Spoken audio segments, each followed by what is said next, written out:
తిరుమల తిరుపతి శ్రీ వెంకటేశ్వర స్వామివారిని శుక్రవారం భారత రాష్ట్రపతి ద్రౌపది ముర్ము దర్శించుకున్నారు.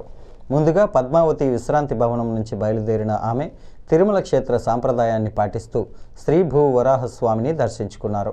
అక్కడి నుంచి శ్రీవారి ఆలయానికి చేరుకున్న రాష్ట్రపతికి దేవాదాయ ధర్మాదాయ శాఖ మంత్రి Anam Ramanarayana Reddy, TTD chairman BR Naidu, EO Anil Kumar Singhal, అదనపు ఈవో సిహెచ్ వెంకయ్య చౌదరి సాదరంగా ఆహ్వానించారు. అర్చక బృందం ఆలయ మర్యాదలతో ఇస్తికఫాల్ స్వాగతం పలికారు.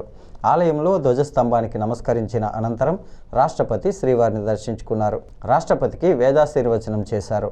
చైర్మన్ ఈవో శ్రీవారి చిత్రపటాన్ని, తీర్థప్రసాదాలను, టీటీడీ 2026 క్యాలెండరు, డైరీలను రాష్ట్రపతికి అందజేశారు. టీటీడీ బోర్డు సభ్యులు పనబాక లక్ష్మి, జానకీదేవి, భానుప్రకాష్ రెడ్డి, సివిఎస్ఓ మురళీకృష్ణ, జిల్లా collector doctor Venkateshwar, SP Subbarayudu తదితరులు పాల్గొన్నారు.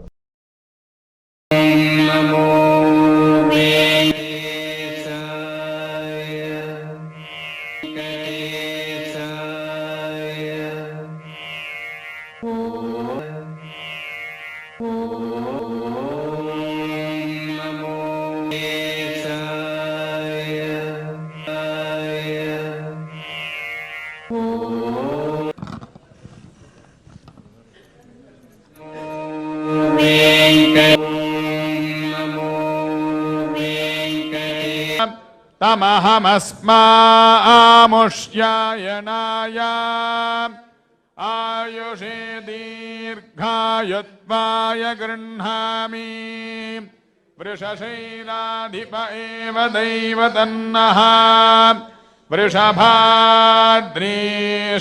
एव दैवतन्नः शैलाधिप एव दैवतन्नः भगवान् वेंकट एव दैवतन्नः श्री श्रीनिवास परदैवतन्नः श्री श्रीनि